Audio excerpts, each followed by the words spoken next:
Estresse. Você já viveu isso? Ah, gente, na verdade, quem nunca, né? Vamos combinar que o estresse é um grande problema sofrido por diversas pessoas no nosso mundo atual. E você já parou para se perguntar se o seu pet pode estar estressado? Pois é, gente, isso acontece. E sabe o que é pior? A gente tem dificuldade em entender se o estresse está acontecendo, identificar e só enxerga o problema quando doenças físicas se manifestam. E é sobre isso que a gente vai falar hoje. Hoje, no Pet Doc, a gente vai falar sobre doenças físicas provocadas pelo estresse em cães e gatos. Eu sou Patrícia Mosco, médica veterinária, sou professora e doutora já há muitos anos. Minha área de especialização são doenças do trato urinário. E aqui ao meu lado tenho minha host favorita. E eu sou a Rebeca Bach, médica veterinária, especializada em doenças odontológicas, professora, doutora também há alguns anos. E esse tema é tão relevante, Patrícia. Já faz tempo que a gente está com ele ali na manga para trazer para vocês, pessoal. Porque na nossa caminhada profissional, nós nos deparamos com muitos animais que colecionam problemas por estarem estressados. E isso acontece por quê? Por que o estresse ambiental, emocional impacta em doenças, causa doenças, piora doenças? Porque no momento do estresse ocorre a liberação de um monte de substância, incluindo os hormônios, que vão fazer uma desorganização orgânica, pessoal. Então, não é só os seres humanos que padecem das consequências do estresse. Os animais também. A gente acaba tendo por conceito que o estresse pode ser só psicológico, mas não, gente, existe o estresse ambiental, o estresse psicológico, o estresse emocional e também o estresse relacionado a outras doenças ou mal-estar físico de forma geral. E tirando o psicológico, que a gente ainda tem um conceito obscuro sobre isso com relação a cães e gatos, todos os outros, os animais sofrem. Só que vocês acham que a gente vai falar sobre esse tema sozinhas? Nananina, não. Não tem como, não tem né? como. Hoje a gente convidou duas colegas médicas veterinárias que têm extrema propriedade em suas áreas de atuação. Conosco hoje, Bianca Risse Borba, que é uma médica especializada em nefrologia e medicina de felinos. Então, estão vendo que é o refinamento do refinamento. E também Alexandra Justino, que é uma colega especializada em gastroenterologia de cães e gatos. Meninas, que alegria ter vocês aqui com a gente. Sejam muito bem-vindas. Obrigada, meninas. É uma alegria para nós também. Obrigada, gente. A gente vai falar, na verdade, de temas, inclusive, que se mesclam nas especialidades, né, meninas? Sem dúvida. Sim. Então, vamos começar do começo, Rê? Vamos. A gente gosta muito aqui no Pet Doc de conceituar. Vocês me dão licença para isso, meninas? E se quiserem, por favor, contribuam, tá? Claro. O que é o estresse? De que forma ele vai atuar e quais são as principais consequências no corpo? A gente está falando, gente, de alterações no funcionamento, ok? Então, a professora Rebeca falou agora há pouquinho que a gente tem eliminação ou secreção, que é o termo mais adequado, de diversas substâncias do estresse, que são hormônios. Ok? E existem hormônios de estresse agudo, que é aquele que a gente sente o coração acelerar, a boca fica seca, as mãos suarem, né? A gente sente o coração batendo porque aumenta a força de contração. Às vezes a gente sente até pontadas na cabeça, que tem relação com o aumento de pressão e o aumento da circulação do sangue. E tudo isso para nos preparar para enfrentar o problema que nos estressou e nos tirou do nosso prumo. E esse enfrentamento, ele é basicamente de dois tipos. Ou a gente corre e foge, ou a gente fica e luta. A gente enfrenta. Então, estes hormônios do estresse agudo são aqueles que nos preparam para lutar ou para fugir. E para isso, o que o nosso corpo precisa? Que o sangue seja bombeado rapidamente para chegar nos músculos, para eu lutar ou para eu correr, mas também faz com que a gente tenha uma ampliação da nossa capacidade respiratória para ganhar mais oxigênio, e aí a frequência respiratória, a amplitude respiratória se modificam, e a glicose passa a aumentar na corrente circulatória, porque eu preciso ter muita glicose à disposição para o meu cérebro raciocinar sobre o próximo passo da fuga ou da luta, mas também ter muita glicose disponível para o meu músculo poder trabalhar. Então, gente, tem um aumento de pressão, aumento da glicemia, tem um aumento do bombeamento cardíaco, aumento de pressão arterial. E aí a pergunta que fica é: será que isso é benéfico a longo prazo? Inicialmente, sim. É o que vai nos colocar em situação de resolução diante do problema. A questão é quando isso se torna crônico, pessoal, que é o estresse crônico, que aí são outras alterações que são mantidas e que vão interferir no funcionamento de alguns órgãos ou até mesmo exacerbar algumas doenças que já existem naquele indivíduo, mas que frente a essa liberação crônica de substâncias do estresse, vamos resumir assim, né, vão fazer com que as doenças já presentes, elas piorem ou se manifestem de maneira mais agressiva. Gente, então, olha só. Se o meu cão ou o meu gato estão percebendo ou entendendo a vida deles com fatores que os desagradam a ponto de gerar estresse, então todas essas modificações no funcionamento do corpo estão acontecendo. E isso pode sim gerar muitos problemas. E uma das espécies em que isso é mais gritante mesmo, porque a frequência de manifestação é muito maior, é nos felinos. Nos felinos existe uma doença que hoje é tida como um conceito novo, como um conjunto de alterações em diversos órgãos ou sistemas que tem por base o estresse. E é justamente sobre isso que a gente quer. Falar. Os cães, de forma geral, se adaptaram melhor. O processo de domesticação dos cães foi mais natural para eles, né, meninas? Agora, os gatos, a gente tenta colocar no nosso pacote de estilo de vida e muitas vezes isso não dá certo. Eles não estão domesticados como a gente acha que estão, né? Fala para nós, então, selvagens. E falando sobre essa questão aí neurológico, hormonal, né? Porque não é um problema urinário, é muito mais complexo do que isso. Acho que em mulheres isso já é bem evidente, né? Que o problema do estresse exagerado começa quando o feto tá lá dentro da barriga da mãe.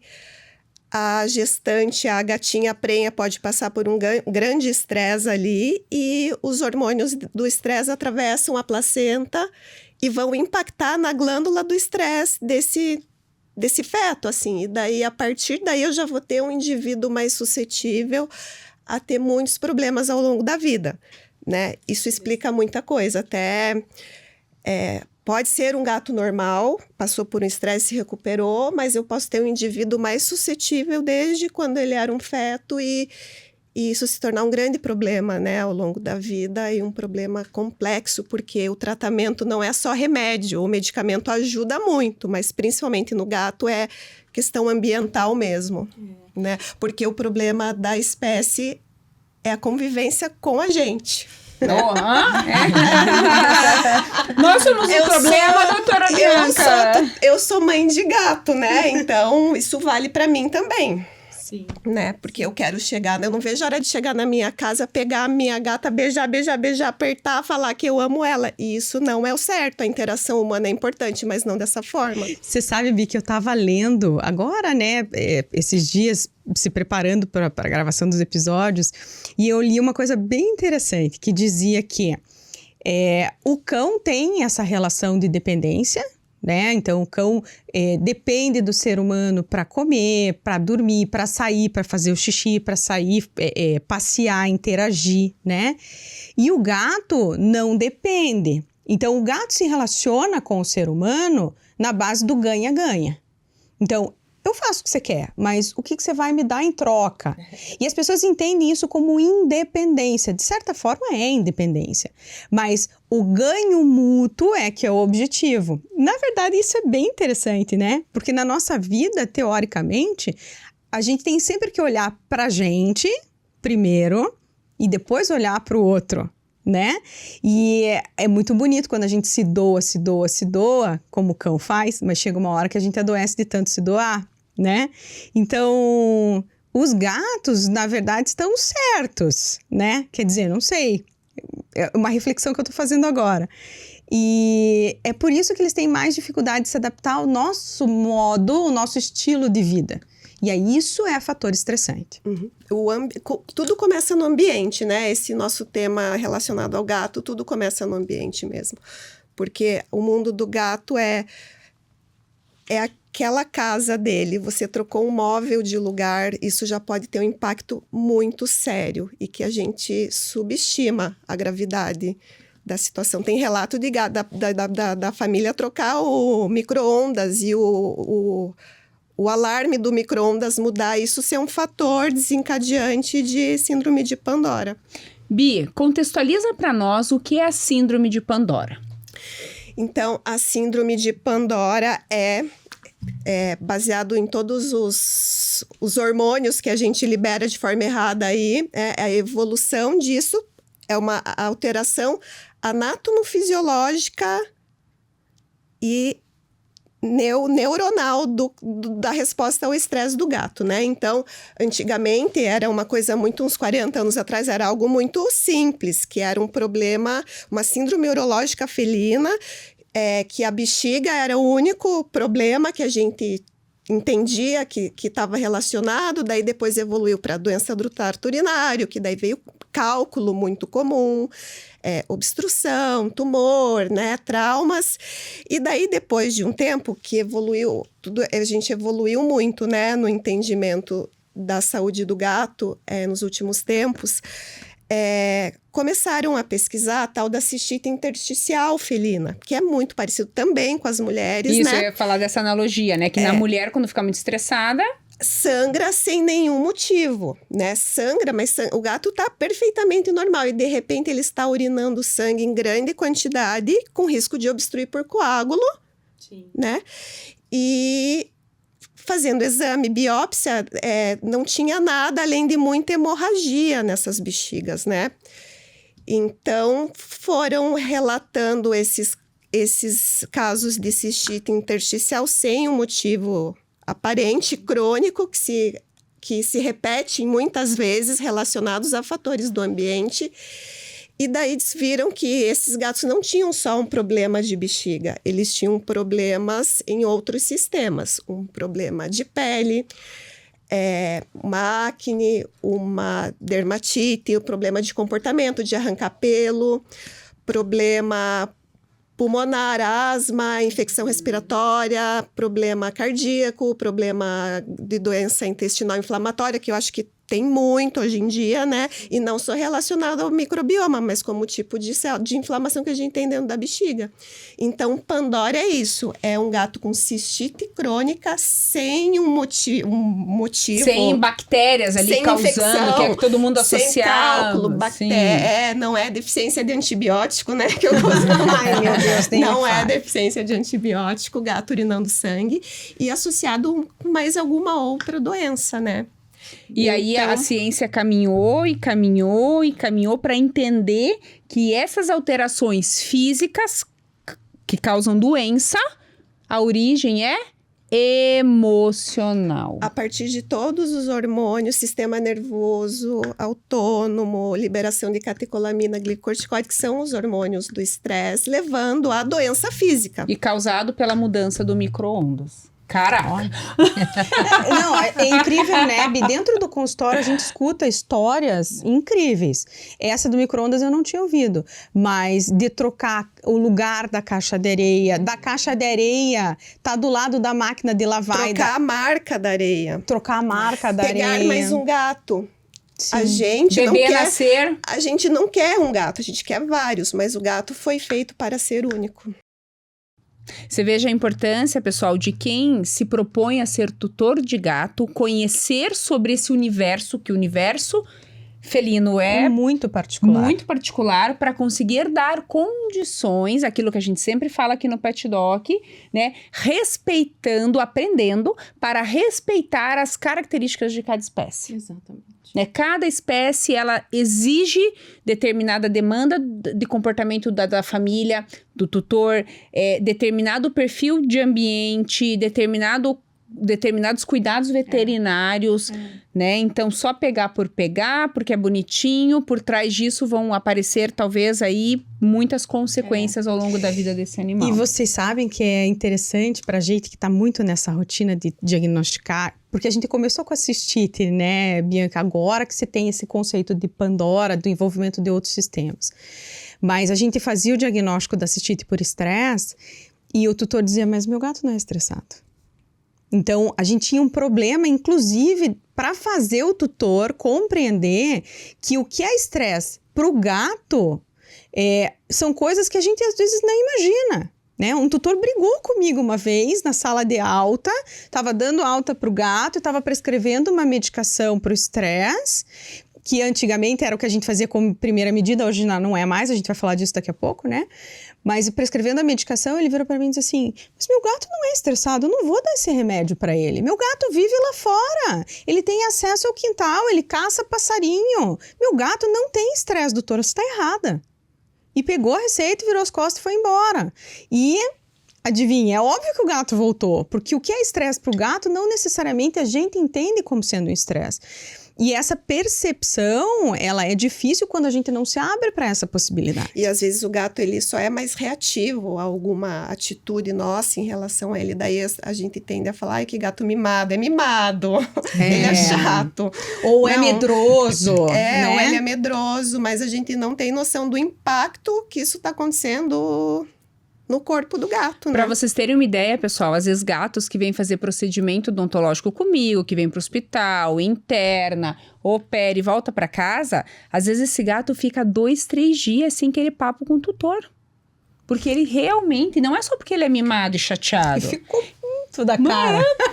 E porque aquilo é Uma agressão, ele uma se sente agressão agredido, né? física tão grande em termos hormonais e metabólicos naquele corpinho, mas ok, faz parte, né? Tem situações que precisam acontecer, mas é importante a gente ter essa leitura mais delicada sobre essa espécie, porque ela é particular. Exato. A primeira vez que eu tive que viajar e deixei minhas gatinhas sob cuidados de uma cat sitter, a minha gata nunca fez isso em 15 anos de vida, começou a fazer cocô no tapete da sala.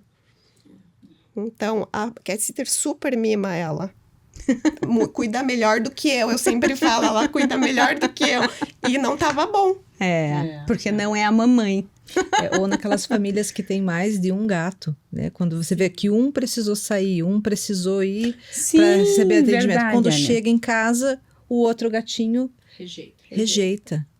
Né? Então, história de brigas homéricas só pelo fato dele ter saído, né? Tem um cheiro de Eles outra batem, pessoa. pessoal, eles dão tapinhas assim, ó, no gato que saiu muitas vezes, né? Agridem ou rejeitam. E os gatilhos são muitos, todos esses que a gente falou, né? Uma ida mal sucedida ao veterinário, numa coleta de sangue, um barulho diferente, mudou a caixa de transporte, não é muita coisa envolvida mesmo, detalhes que passam despercebidos no nosso dia a dia. E é por isso que a gente fala que o tutor de gato, ele também é um ser particular, porque ele é mais cuidadoso. Sem dúvida. Né? O tutor de gato, ele é mais perceptível, mais sensitivo. Aquele tutor envolvido, né? Ele percebe nos detalhes. Eu sempre digo para os alunos, né, e nos atendimentos, nunca ignore uma informação de um tutor. De cão também.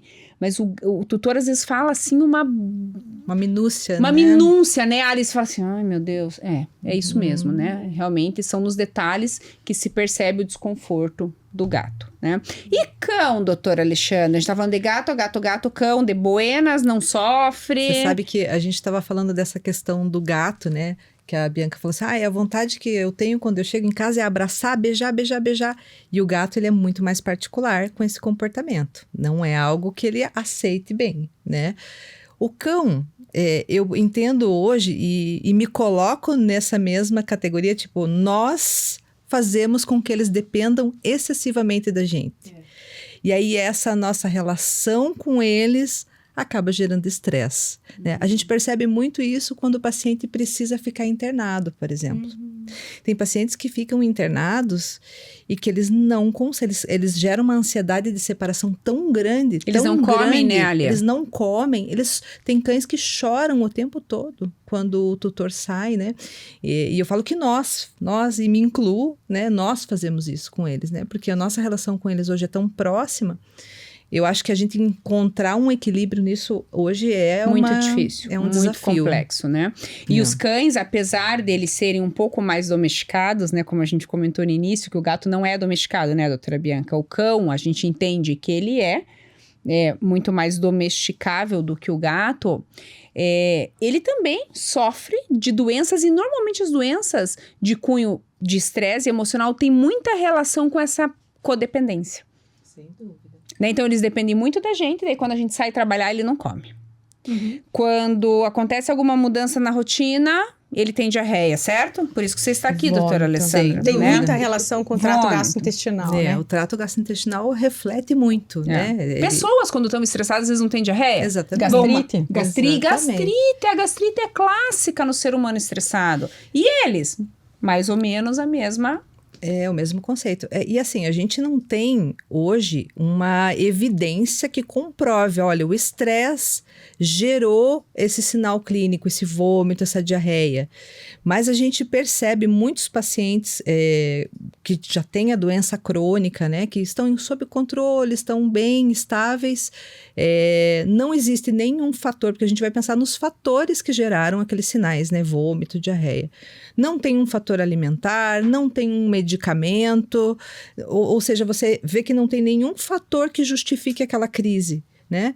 E aí você conversando com o tutor, poxa, o que aconteceu? Olha, meu esposo viajou e ele é muito apegado com o meu esposo. Então, você vê que tem um fator emocional ali que pode ter justificado aquela crise. Final de ano.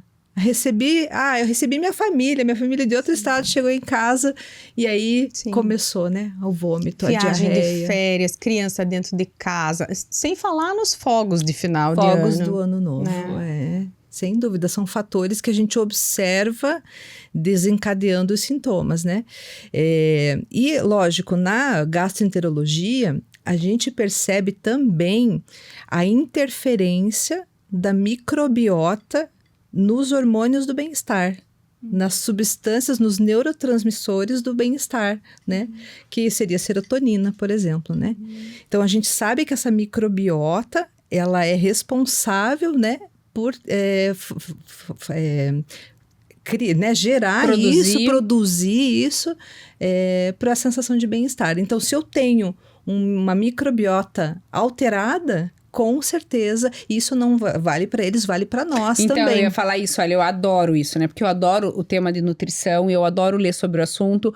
E hoje tá muito na moda isso. Então, você tem que ter um intestino saudável, você não pode ter um intestino inflamado para que você tenha tantos outros benefícios. Emagrecer não é sobre necessariamente a quantidade que come, mas o que você tá entregando para aquele intestino. Manter os hormônios em equilíbrio. Então, hoje se fala muito em saúde intestinal relacionado à saúde física e saúde emocional. E para eles a mesma coisa. Eu acho lindo, sabe? Quando eu comecei a estudar um pouco mais a gastroenterologia, na verdade não a gastro em si, mas a fisiologia do sistema digestório. Descobri que a gente tem mais neurônio no intestino. E a gente, né, volto sempre a falar aqui, nós somos todos animais. Então, tá valendo informação para cão e para gato. Então, nós temos mais neurônios no intestino do que no cérebro. É uma coisa fantástica de você descobrir, né? Então, o intestino é o segundo cérebro. Tem gente que só pensa merda, agora a gente já sabe por quê. Tá explicado. Enfim, né? Na verdade, todos os neurônios devem estar lá dentro, né? Mas, enfim.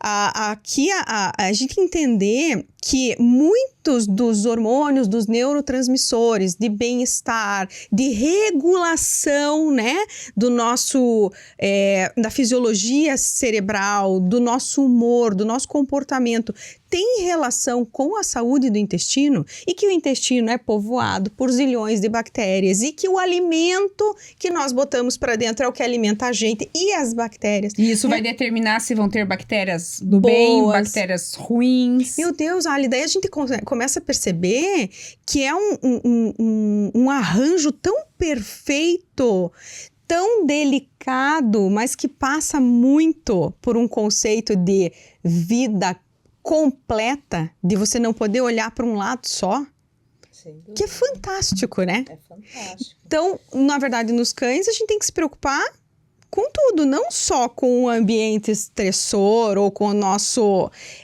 papel enquanto um tutor muito apegado ou neurótico, mas a gente tem que pensar na qualidade de vida como um todo. Na qualidade de vida como um todo. E não só nos cães, nos gatos também, né? Sim. Porque os gatos, eles têm muita doença inflamatória intestinal, né, Bianca? Isso, deixa eu trazer para a realidade do tutor. Então, a gente fala de doença inflamatória intestinal, de intestino. Você que está aí ouvindo a gente, como que eu posso achar que o meu gato ou o meu cão pode ter alguma coisa? Eu vou dar o exemplo clássico. O gato vomita uma vez por semana, mas é normal. Tá tudo bem, Tá normal. tudo bem, é normal vomitar. É bola de pelo. normal. Ele vomita, o cachorro vomita lá, cada 10. Não é toda semana, tá, doutora? Mas de vez em quando vomita. O gato, mesma coisa. Gente, vocês vomitam de vez em quando e acham normal? Vomitar uma vez por semana, assim. Vomitei. Normal? Não. Vomitar é um sinal, né? O vômito é um sinal clínico de que algo não tá certo. Não tá ok, né? Pode não ser, de repente, um problema físico, classicamente, mas pode ser algo de cunho emocional. As pessoas, quando estão estressadas, tem pessoas que vomitam por estresse. Então, assim, a gente quer aqui informar vocês para que vocês se alertem quanto a isso. E se o veterinário que atende o animal de vocês ignorar essa informação, não, vomitar de vez em quando é normal, a gente tá aqui para dizer para vocês, não é normal. Investigue. Procure um médico veterinário que se dedique a investigar o que está acontecendo com o seu pet. Alguma coisa por trás disso tem. Que pode ser a famosa, que a gente fala, doença inflamatória intestinal. Quiçá o mal-estar que ele deve ter e que ele não conta, né? Pra nós. Às vezes inicialmente a gente não acha respostas laboratoriais para justificar exames, o vômito. né, doutora Bianca? Exames. Faz um monte de exame, mas não tem nada. Não tem nada naquele momento. Em algum momento a gente vai achar alguma coisa anormal ali. Né? Porque os nossos pets vivem muito tempo, né, gente? Muito, muito tempo, ainda bem.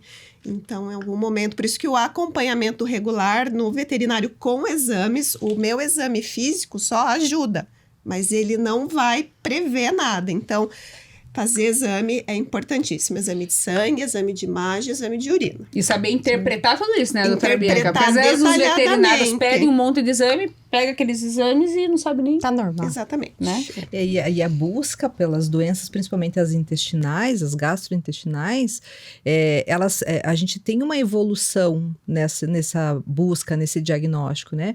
É bem comum, assim, nossa, chega às vezes pedindo uma segunda opinião. Nossa, o outro veterinário me pediu um monte de exame. Mas assim, ele precisa realmente entender se a gente está falando de uma doença primária ali, né, do trato gastrointestinal, ou se é uma outra doença metabólica que está gerando aqueles sinais gastrointestinais. E quando a gente fala de doença inflamatória intestinal, hoje o termo correto é enteropatia crônica, né? O diagnóstico ele é através de biópsia. Então, a gente precisa fazer aquela caminhada, né? Eu acho que é importante para o tutor ter essa informação, né? Que a gente precisa fazer essa caminhada para chegar num diagnóstico correto, né? Ali, e é muito interessante a gente imaginar que quando a gente está nessa fase, é porque o estresse já é crônico. A situação já vem acontecendo há bastante tempo. E a gente chegou no ápice, que é a manifestação física. Então, a gente está fazendo o alerta aqui, né? Falamos da síndrome de Pandora, da enteropatia crônica, né? O termo correto. Falamos aqui de comportamento, de ansiedade de separação, ok. Mas eu não quero que o meu pet chegue nessa fase. Ou se ele passou por uma crise, ou passou por duas, porque geralmente a gente só vai se atentar a essa possibilidade quando os exames não deram nada físico palpável, né? Ou quando o quadro se repete, geralmente as duas coisas juntas, né? Mas eu quero tentar fazer o diagnóstico mais precoce possível. O que eu, tutor, em casa, posso olhar no meu pet e enxergar, puxa, isso pode ser uma manifestação de estresse no cão e no gato. Assim, uma coisa que a gente percebe que é muito frequente na enteropatia crônica é que as pessoas acham que vomitar de vez em quando é normal, né? Principalmente porque esse paciente não é aquele paciente que vai vomitar, vai deixar de comer, normalmente, assim, é uma doença crônica. Então, ela tem sinais que começam, às vezes, mais sutis, né? Então, ele tá vomitando porque ele fica muito tempo de jejum. Ou outra coisa que não é comum também, ele é muito seletivo, ele não quer comer. Um sinal muito clássico também da enteropatia crônica, que é o sinal de refluxo. Eu atendi um paciente essa semana que há 9 anos ele tem esse sinal, desde pequenininho. E a tutora falou assim, poxa, ninguém nunca me falou que isso era um sinal de... Eu vou fazer a mímica que não vale rir, tá? Mas assim, quando a gente pergunta pro tutor, ele faz assim... Fica o tempo todo assim, nossa, doutora, me acorda de madrugada com isso. Mascando chiclete. Isso é um sinal de refluxo. Então, às vezes, ele tá fazendo aquilo, ele só é uma mania dele. Não é. É mal-estar. É mal-estar. Ale, e barulho na barriga, borborinho. Barulho na barriga. Nem me fale. E o cocô? Que hora é molinho, hora é normal, mas tem um muco, hora tá muito seco. Essa irregularidade... Tinha um pouquinho de sangue, mas tudo bem, passou. E a gente não tá falando aqui que esses sinais, pessoal, eles são causados por estresse. Não. São doenças que existem naquele organismo e que são muitas vezes pioradas pelo estresse. Exato. Né? Que então tem fases que o animal fica com menos sinais, mais estável. Tem fases que isso piora e muitas vezes o que tá por trás dessas pioras de sinais é o componente estressor. Né? Ali, posso fazer uma pergunta que era um conceito que eu tinha, não sei se é passado ou não, você como especialista na área vai poder me dizer, mas a gente ouvia há um tempo atrás sobre a gastroenterite hemorrágica do York. Gastroenterite hemorrágica do York, aquele Yorkinho, tiquinho, que não era só York, muitas vezes era aquele cachorrinho bibelô de madame, né? Que a madame viajava e o cachorrinho se esvaía em diarreia com sangue. Isso é verdade mesmo? Pode chegar a essa manifestação aguda do estresse? Pode.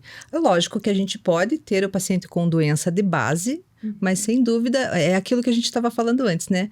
A gente procura outros fatores que possam justificar aquela diarreia aguda. Um fator físico mesmo, fator de físico, doença. de doença, ou até de imprudência alimentar, ou de medicamento.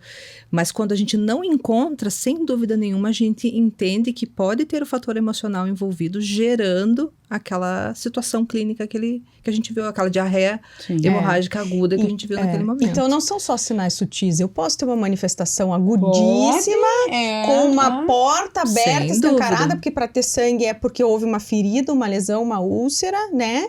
Com a possibilidade das bactérias que vivem por ali entrarem e fazerem um estrago horrível. Sem dúvida. Esse animal tem que internar, tem que medicar de maneira muito desidrata intensa. muito rapidamente, né? Eu contei essa história aqui já, Patrícia, num episódio. Nossa, eu vou contar ela de novo, porque tem muito a ver com o contexto. Na minha realidade de odonto, uma doença que é difícil da gente manejar é a hipersensibilidade à placa bacteriana. Então, os animais, eles têm uma hiperreação à placa bacteriana, como aqueles que têm uma hiperreação às bactérias. É como se fosse uma alergia à placa. Uma alergia à placa. Então, ele hiperreage à placa. E a gente vai manejando e faz limpeza, aí o tutor escova, e a gente usa produto antisséptico, enfim, né? Você casa com aquele paciente, com aquela família ali para conseguir dar as melhores condições de acompanhamento e de estabilidade da doença. E aí, eu tenho esse maltezinho que eu atendo já há muitos anos, e as tutoras, pela primeira vez, deixaram ele num hotel. porque elas foram fazer uma viagem longa.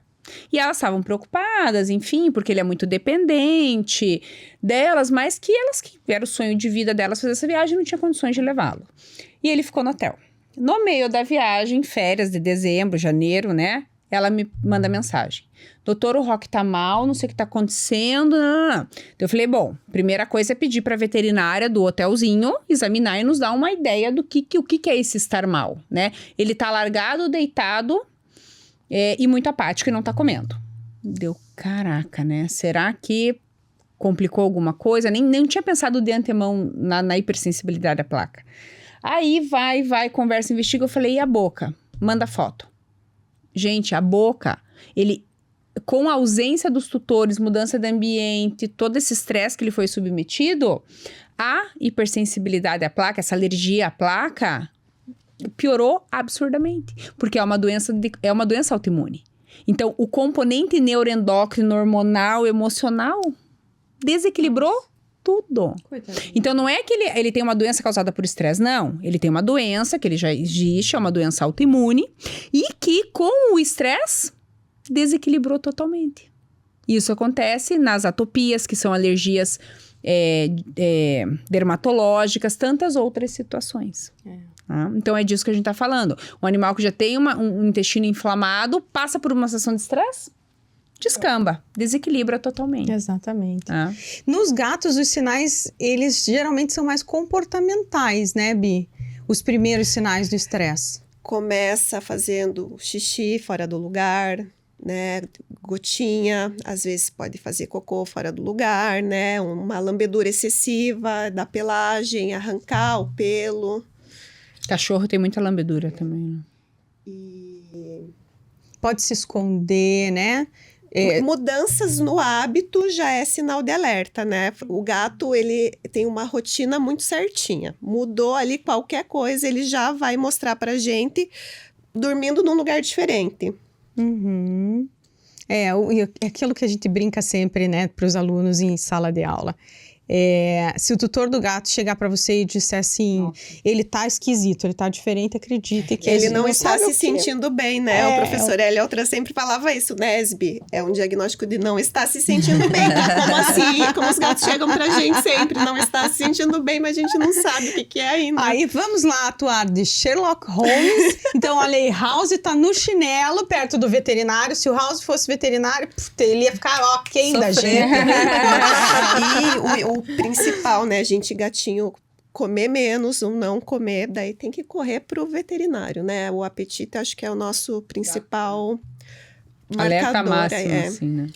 Porque eu acho que vale comentar, né? Eles demoram também, né? Às vezes para mostrar algum sintoma. Eles Então, quando eles escondem. mostram, Geralmente é dramático, né, Ali? procure ajuda, porque... Porque ou é um quadro urinário grave, né, uma cistite hemorrágica, uma obstrução urinária, ou é uma diarreia, né, ou esse gato tá com asma, tá com falta de ar. Geralmente as manifestações, quando elas acontecem, elas são bem dramáticas mesmo, né, no gato. Sim, é bem, bem delicado mesmo, e o gato esconde muito as coisas porque é a característica natural dele lá dos antepassados, né, que era uma forma de se proteger do predador lá na natureza, e eles trazem isso até hoje, e é por isso que a gente está aqui falando disso, né, porque a gente não percebe. Instinto Quando de percebe, sobrevivência, já tá. né? Então, Exatamente. Ontem estava tudo bem, hoje a gente descobriu algo muito grave, e é isso que acontece mesmo nos animais que têm um acompanhamento frequente de fazer exame, isso pode acontecer, Até uma mudança do dia para o outro. Até de conhecer a doença, né, Bia? Às vezes a gente já tem o diagnóstico da doença, mas a gente está trabalhando no manejo, na reconstrução da rotina, do ambiente desse pacientinho para ele ficar equilibrado, mas uma crise pode acontecer se a gente não chegou no máximo de conforto que esse paciente acha que é o ideal para ele, para não se estressar, né? A cistite intersticial, ela começa, é como se fosse uma dor de cabeça na bexiga. Começa fraquinho, pode intensificar, daí pode voltar ao normal, a gente não perceber nada, até virar o que você sempre fala, que é urinar bolas de fogo. Ô, Bi, sabe o que é bem interessante? Você sabe disso, porque a gente já conversou isso em sala de aula, em consultório, em corredor, enfim. Tem muito tutor que vem e diz assim, não, mas é cistite por bactéria mesmo, doutora? Porque cada vez que eu dava o antibiótico, ele melhorava. Mas essa manifestação do trato urinário, quando ela não é terrível de obstrução e levar, né, ao risco de morte no gatinho, o gatinho fica ali sintomático, mas esses sintomas são autolimitantes. Porque tem uma exaustão do sistema de defesa, né? Então se exaure todos os hormônios do estresse e o corpo é obrigado a entrar no modo repouso, né? Então, geralmente em 7, 10 dias esse modo repouso é ativado, né? Como uma forma compensatória. E aí o gatinho começa a melhorar. Então, não é porque o antibiótico fez melhorar, é porque, apesar do antibiótico, o quadro clínico ia entrar no estado de regressão. Então, isso também é dificuldade para a gente dentro do consultório de convencer o tutor que todos esses anos que esse gatinho foi tratado com antibiótico, não era cistite por bactéria. Que a causa era o estresse e que a gente tem que mudar tudo. Então, é um desafio mesmo, né? Convencer o tutor de que as coisas não eram bem assim. Por isso da importância de se realizar exame. Exato. Para mostrar, amor. E do Pet Doc tá informando o tutor aqui Sim, porque também. esses dias vocês estavam falando sobre Antibiótico. antibióticos indevido de antibiótico. Então, é isso aí mesmo, né? E meninas, e como que eu faço para prevenir isso? Tem estratégias? Porque a gente vê as pessoas perguntando bastante, né? É o que elas querem saber, tá? Como eu faço pro meu bicho não... E se ele tiver lá o Fica estressinho, doente. o que eu posso fazer rapidinho para controlar isso? Tem um remedinho? Tem um cheirinho? Tem alguma coisa que possa ajudar a controlar o quadro? Ou evitar, prevenir? Ó, o gato que começa com o sinal de cistite intersticial, que é dor a urinar, sangue, a primeira coisa que a gente pode fazer é estimular a ingestão de água, que a diluição da urina vai ser benéfica. Então, tem que ter muito pote de água espalhado pela casa. Pode ser em todos os lugares, muito alimento úmido, sempre ofertado. Isso também ajuda a prevenir, né? E analgésico ajuda também, porque os sintomas estão relacionados à dor, né? Mas o principal é algo muito mais complexo que todo mundo que tem gato deveria pôr em prática, que são diretrizes que a gente tem, que todo mundo pode acessar, veterinário, tutor, tem traduzido para o português, que são recomendações da Associação Americana de Medicina Felina, que são os 5 pilares do bem-estar felino que mudam a vida do gato, seja ele aparentemente um gato normal, um gato com alguma doença ocasionada pelo estresse, né? Que são coisas muito simples da gente olha que entender. interessante isso. Vamos postar Vamos. depois. A gente vai postar isso lá no nosso Instagram, no nosso canal, para que vocês possam E são acessar. atitudes, mudanças que são acessíveis para todo mundo, não custam nada e vai transformar a vida do gato. Você lembra desses 5 pilares? Primeiro é o gatinho ter um local seguro. Então, caso ele queira se isolar do amigo gato, da família, ter onde se esconder, né? Para ele se sentir protegido.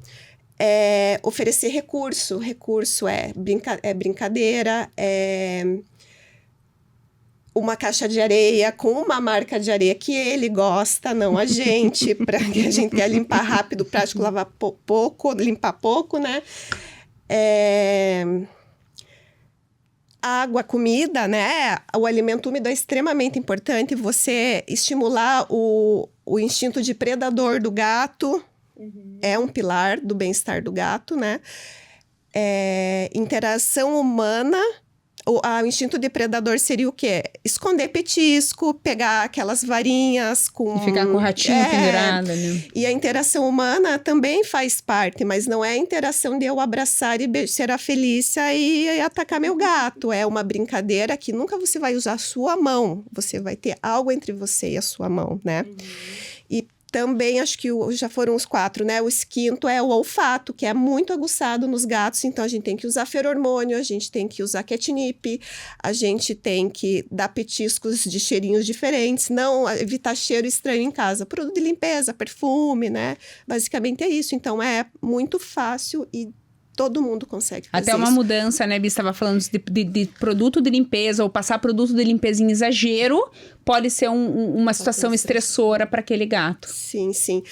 Gato não precisa tomar banho, mas vocês têm um problema de pele, algumas raças específicas que precisam de banho, né? Usar produto para gato que não tenha perfume, né?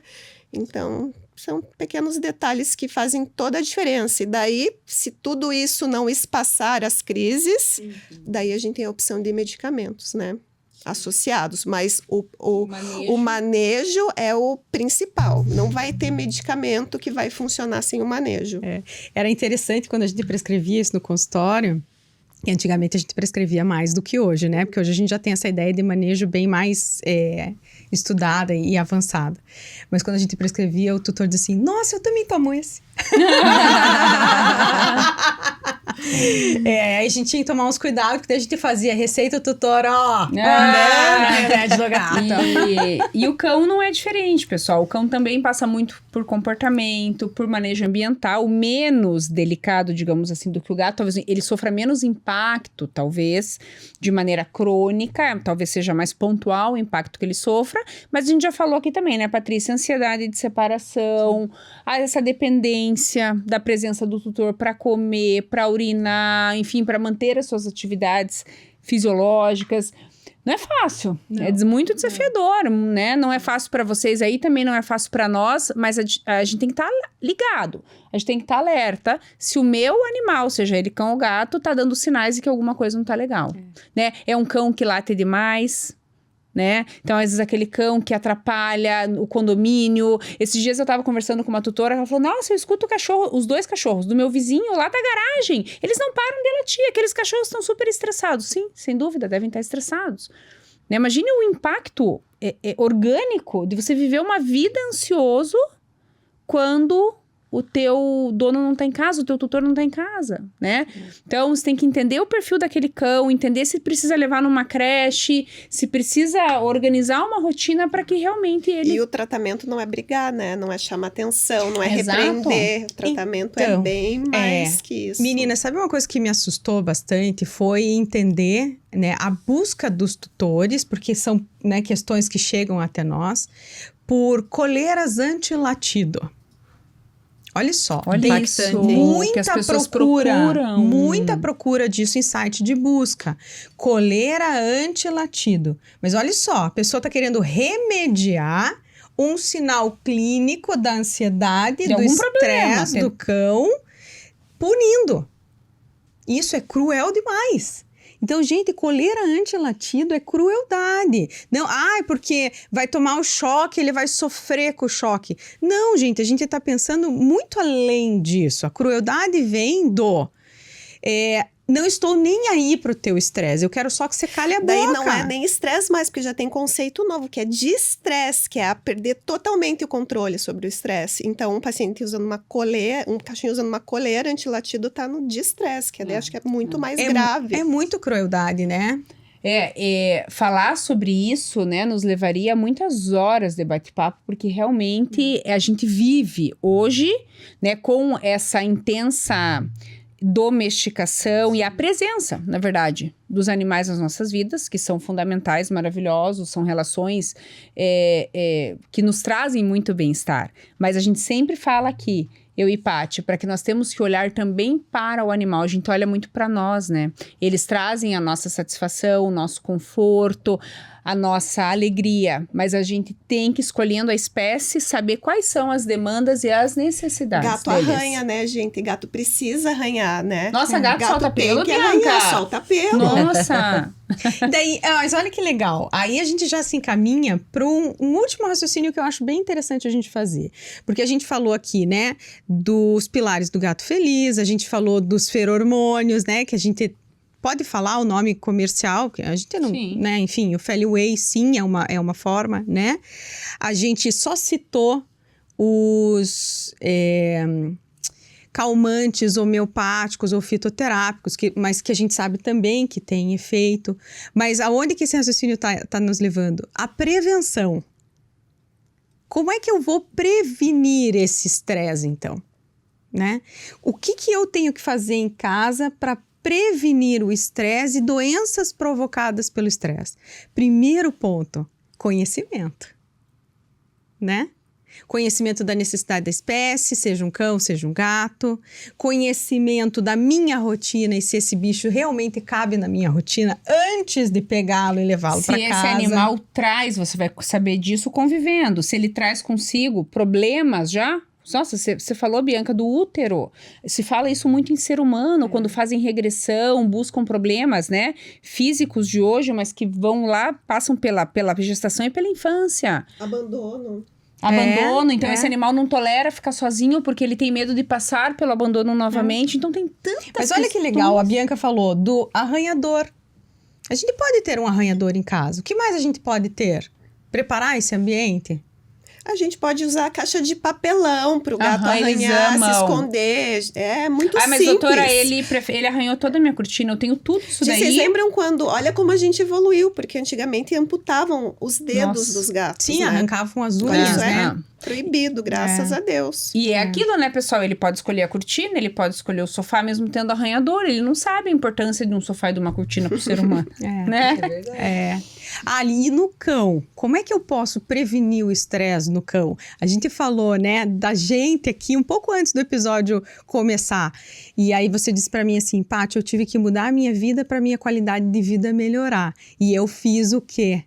Busquei acompanhamento médico, atividade física e alimentação. Você sabe que, assim, a gente falando das doenças gastrointestinais, quando você perguntou assim, o que a gente pode fazer, né? Quando você, o que eu posso fazer em casa? É algo que o tutor sempre pensa, né? E nessa questão gastrointestinal, eu acho que naquele momento pontual não tem muita solução caseira, é perigoso. Sim. Tem que tratar o sinal. Mas eu acho que a gente pode tentar vir antes ali na prevenção, pensando nesse cuidado gastrointestinal, que a gente fica pensando só ali no intestino, no estômago, mas o que eu posso fazer de fora, né? Qual que é a minha ação? Então, vamos lá. Hoje, no ser humano, já se fala dos psicobióticos. Não é um conceito muito bem estabelecido, mas basicamente pensando na modulação daquela microbiota intestinal para que esse indivíduo tenha qualidade na produção ali das substâncias que causam bem-estar, né? Mas não só pensando no microbioma. Já são considerados psicobióticos atividade física e qualidade de alimentação. Né? Então, qualidade de alimentação é algo que a gente fala todo dia em consultório. Né? A gente precisa modular essa microbiota, falando lá daquilo que você comentou, né, Paty? O quanto esse intestino produz de substâncias. Imagine que mais de 90% da dopamina vem do intestino. Então, né, o triptofano é um aminoácido que, para ele se transformar em serotonina, ele precisa de toda uma transformação ali no intestino. E a gente fica dando as bisnaguinhas de triptofano e, na verdade, a base é a alimentação, é a saúde do intestino. Você falou uma coisa bem importante. A gente dá o triptofano, mas o triptofano, para ele se transformar em serotonina, ele precisa de vitamina B6. Aí eu suplemento vitamina, ou seja, se eu tiver uma alimentação de qualidade, eu tenho tudo isso. Sim. E a atividade física, para eles, eu falei muito sobre isso na época da pandemia. Perguntavam para nós, o que eu posso fazer para ele não ficar estressado dentro de casa? Sim. Atividade física.